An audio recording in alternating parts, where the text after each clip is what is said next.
Sebelumnya, perkenalkan nama saya Maulidina Zahrani, mahasiswa PG PAUD Angkatan 2023 dari Universitas Negeri Jakarta. Sebelumnya, Ibu boleh untuk memperkenalkan diri terlebih dahulu.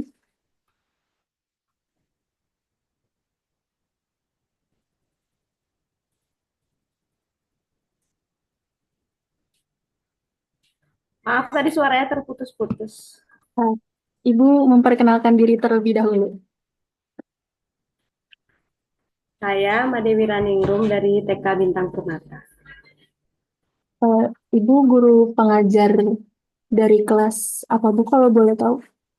Saya di ngajar di kelas B1, TK Ya, B1.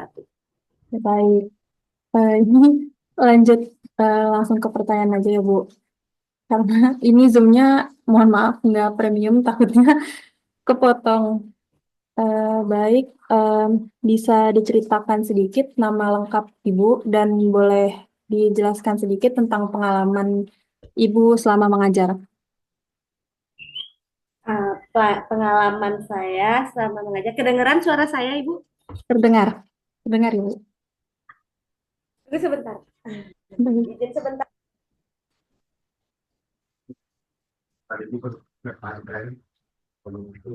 Ya, pengalaman saya selama mengajar, pengalaman yang itu gimana ya? Mungkin pengalaman selama Ibu mengajar di TK Bintang Permata. Boleh.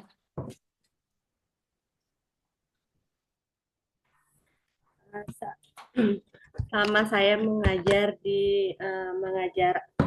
TK itu saya merasa jadi kayak apa ya, bisa eh, mengenal tentang oh begini ya karakter setiap anak itu tuh berbeda-beda. Ternyata ada yang bisa mengendalikan emosinya, ada yang masih belum bisa mengontrol emosinya.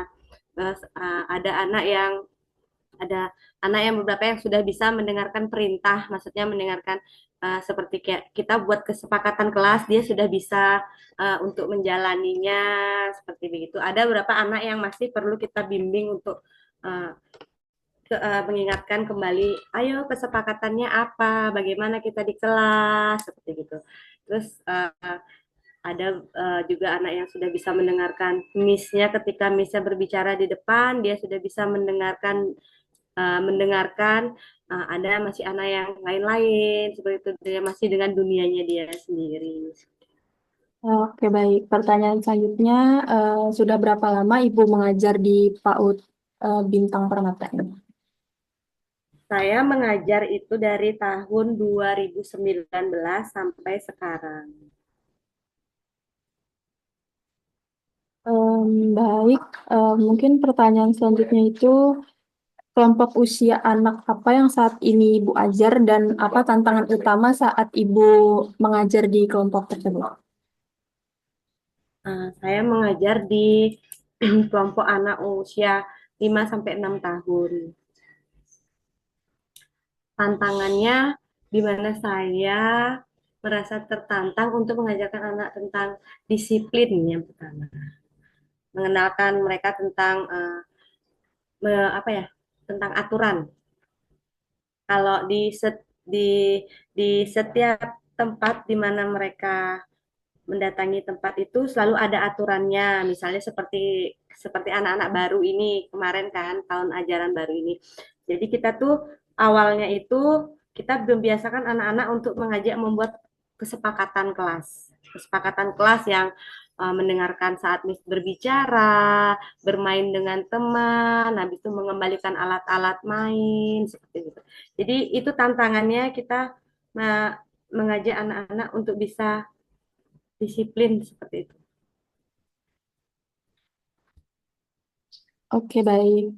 Selanjutnya mungkin apa latar belakang pendidikan Ibu dan bagaimana hal itu bisa membantu Ibu dalam mengajar di dalam kelas? Latar belakang pendidikan saya S1 PAUD. Uh, apa tadi Miss? Mungkin dari Saya apa? panggilnya Mbak atau Miss atau Ibu. eh apa ya? Mbak aja kayaknya. Oke, mungkin apa? Bagaimana hal itu bisa membantu ibu dalam mengajar? Mungkin dari latar belakang ibu tuh bagaimana cara ibu mengajar di dalam kelas sesuai dengan jurusan atau latar belakang yang ibu dapat. Ah, saya belajar dari pengalaman teman-teman selama kuliah gitu kan kita ada sharing sama teman-teman seperti misalnya gimana sih caranya kamu nanganin anak itu loh Miss misalnya saya nanya gimana caranya Miss itu nanganin anak yang eh, dia itu apa ya duduk mau duduk tenang bisa duduk tenang tapi dia kayak memahami perintah seperti itu tuh dia masih seperti belum bisa fokus seperti begitu. Hanya bisa duduk tenang aja gitu. Oh, saya teman bilang, "Oh, begini caranya." Terus kita terapkan sama mereka, kita ingatkan sama mereka seperti kepala sekolah saya mengajarkan kan eh, kita harus terus mengingatkan anak-anak setiap pagi bagaimana kesepakatan kelas, bagaimana saat kita bermain, bagaimana kalau kita mau belajar selesai bermain seperti begitu. Em, Baik.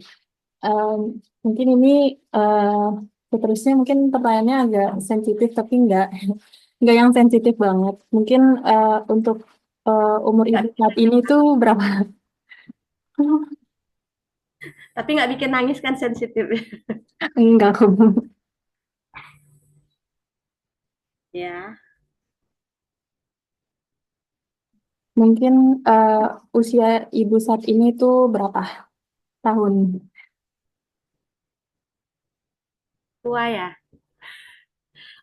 Umur saya menjelang 40 tahun. Mungkin muda ibu, masih kayak anak gadis. Anak saya sudah besar-besar, sudah 18 tahun dan 15 tahun, 16 tahun. Ada dua ya ibu ya anaknya. Nggak mau nambah bu. Enggak, saya mau menikmati masa muda saya yang tertunda. Oke baik. Terus pertanyaan selanjutnya, ini bagaimana agama ibu ini dapat mempengaruhi cara ibu mendidik anak-anak di sekolah? Bagaimana agama Bagaimana agama yang ibu anut ini mempengaruhi cara ibu mendidik anak di dalam kelas? Hmm, kita kalau di sekolah kita ini kan setiap hari, setiap pagi setelah berbaris di halaman, eh, di sekolah itu kita kayak ada kegiatan yang namanya Holy Morning. Jadi setiap agama itu dikumpulin, agama Islam, agama Hindu, agama Kristen. Di sini kan ada 3 agama dikumpulin. Jadi untuk guru yang beragama Hindu, maaf Mbak berisik ya suaranya di sini hujan. Tidak apa-apa ibu. Nah, untuk yang agama Hindu itu kita kumpulkan. Jadi kita ajarkan awalnya itu mengenal salam. Setelah mengenal salam, kita ajarkan mereka tentang Trisandya. Setiap hari itu uh, terus berulang-ulang setiap hari kita ajarkan mereka dari awal Trisandya, doa sederhana dulu. Nah, itu kita ajarkan mereka bagaimana mengenal hari raya, mengenal gimana tentang Tuhannya, seperti begitu. Sama seperti agama lainnya juga diajarkan seperti begitu. Oke, baik Ibu. Pertanyaan selanjutnya ini, apakah Ibu merupakan guru PNS atau non-PNS? Non PNS. Baik-baik. Selanjutnya, pertanyaan ini opsional sih, boleh dijawab atau enggak sebenarnya. Mungkin agak sensitif juga. Jadi, kira-kira berapa kisaran pendapatan Ibu selama mengajar di TK?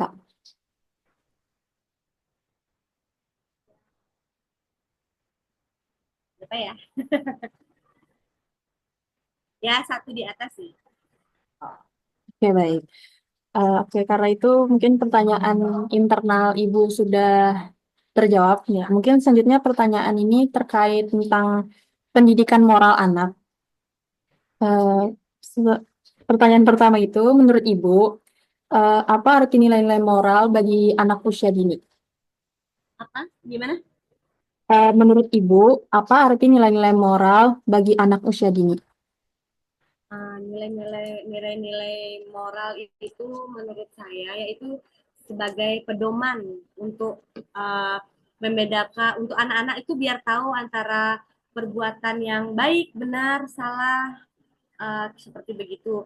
Itu kalau menurut saya ya, pengalaman dari anak anak saya yang kemarin karena corona dia jadi belajarnya online kan. Saya ngerasa kayaknya kurang sekali tentang pendidikan moral seperti begitu di sekolah gitu. Jadi saya melihat kayak anak-anak tuh lebih banyak acuh gitu terhadap lingkungannya seperti kayak gitu. Padahal pendidikan moral itu tuh nilai moral itu penting banget untuk mereka menghadapi kehidupan kedepannya seperti itu. Misalnya nih dia bisa belajar dari pengalaman hidupnya temannya, orang-orang di sekitarnya, kayak gitu. Terus itu tuh juga harus bisa dijadikan pembiasaan gitu untuk mereka misalnya dalam hal kejujuran, habis itu uh, untuk mereka bisa bertanggung jawab dengan atas apa perbuatannya mereka, pekerjaannya mereka, terus mereka juga harus bisa punya rasa hormat yang tinggi gitu. Kalau menurut saya ya gitu. Baik, selanjutnya pertanyaannya itu, mengapa pendidikan moral menurut Ibu tuh sangat penting bagi anak usia dini? Mungkin agak sama dengan pertanyaan yang nomor satu gitu. Tapi jawabannya boleh dibedain kok, Bu. Ya gimana ya? Kalau menurut saya itu kenapa dia sangat penting? Ya karena pendidikan moral itu berfungsi untuk membentuk karakter dan perilaku manusia. Seperti itu sih menurut saya kalau kalau dari cara pandang saya eh, gimana ya? Pendidikan moral itu penting banget. Jadi karakter orang tuh kelihatan jadinya, wah kamu kok kayak begini karakternya kayak maaf ya nggak bermoral banget, kayak kok kamu nggak bisa sopan, gitu. Kok kamu nggak bisa respect dengan sekitar, gitu. Jadi kayak orang tuh akan memandang, ih minus banget pendidikan moralnya kayak gitu. Baik. Selanjutnya, bagaimana Ibu biasanya tuh mengajarkan nilai-nilai moral kepada anak? Bisa boleh diceritain kayak materi, metode, atau media dan kegiatan pembelajaran yang Ibu gunakan saat menerapkan nilai-nilai moral kepada anak. Nah, kalau di kelas itu kita itu dari hal-hal kecil ya, karena ini kita kan membentuk karakter anak yang dari usia dini itu. Mengajarkan mereka itu hal empat empat kata ajaib, empat kata istimewa, mengucapkan terima kasih, permisi, minta tolong, maaf itu akan dipakai untuk mereka sampai sampai besar gitu, maksudnya dalam kehidupan itu akan berguna sekali ya seperti begitu, maksudnya hal-hal kecil yang dianggap sepele tapi itu sebenarnya ini banget untuk pembentukan karakternya mereka. Kayak ngajarin misalnya kalau misalnya mereka mau nggak bisa buka tutup botol, Miss minta tolong, atau mereka berbicara sama temennya aja, kalau teman-teman mau minta tolong sama temen boleh, tapi kita baiknya mengucapkan apa sebelum kita minta tolong sama teman. Bilang tolong Miss, setelah itu kita bilangkan terima kasih. Terus saat mereka melewati teman yang sedang duduk atau orang yang sedang ada di depannya dia, kita ucapkan apa teman-teman, permisi seperti itu. Baik, apakah ada media yang diajarkan dalam penerapan nilai-nilai moral? Media yang gimana? Ya, media media pengajarannya gitu. Apakah ada? Media kita biasanya sih pakai langsung yang yang spontan itu aja dari sikap kita, perilaku kita, bagaimana cara bicara kita. Kita mencontohkan terlebih dahulu sama anak. Jadi anak itu otomatis karena setiap hari kita contohkan, kita beritahu akan jadi terbiasa. Oke, baik. Selanjutnya, bagaimana cara ibu mengajarkan nilai-nilai moral sebelum anak memperlihatkan perilaku tertentu, kayak misalkan perilakunya tuh baik atau buruknya gitu. Dan bagaimana cara ibu melakukannya setelah anak memperlihatkan perilaku tersebut. Setelah anak, Eh, iya, bagaimana cara ibu? Ya, ini pertanyaan pertama pertama dulu kali ya. Bagaimana cara ibu mengajarkan nilai moral sebelum anak memperlihatkan perilaku baik dan buruknya dia di dalam kelas? ya seperti tadi itu kita mengajarkan yang pertama kan 4 kalimat istimewa itu sama anak. Terus kita bertanya sama anak-anak. Kan, teman-teman, kita kan manggilnya teman-teman ke anak-anak. Teman-teman, menurut teman-teman itu perbuatan baik itu seperti apa, perbuatan buruk itu seperti apa gitu. Jadi mereka saling menjawab, saling memberikan jawaban seperti itu. Nah, pada saat mereka melakukan aksi itu kadang kan ada anak-anak yang tidak mau apa ya kayak merebut mainan temannya itu. Misalnya nih ada temannya lagi bermain, tiba-tiba ada yang merebut. Kita ingatkan mereka itu perbuatan baik tidak ya? Kita tuh harus bagaimana sama teman kalau kita lagi bermain, berbagi mainan, Miss, bermain bersama seperti itu. Hmm. Ibu ini maaf, Zoom-nya udah mau habis. Ya, Ini aku kirim ulang linknya ya. ya, Kira-kira aku kirim kemana linknya? linknya saya. Ibu, Link- Mbaknya mau ngirim link. Iya, mau ngirim link Zoom yang baru soalnya ini udah mau habis. Nomor telepon saya bisa diisi Oh, boleh, boleh. atau saya Bisa di sudah ada. Boleh, Bisa Bu. di sudah Nomornya. ada. Ini. 081. Ini aku pas. 81.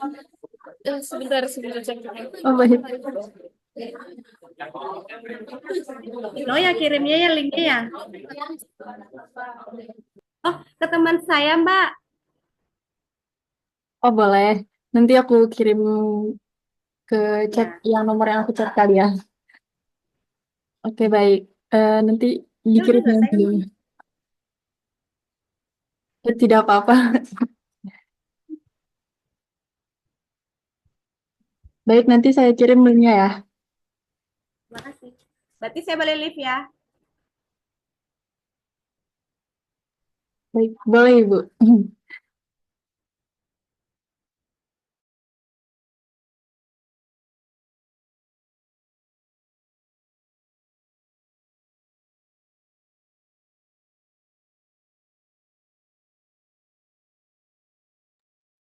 Tidak apa-apa, Ibu. Mungkin nanti di jam 2:30 itu untuk dokumentasinya saja atau gimana ya?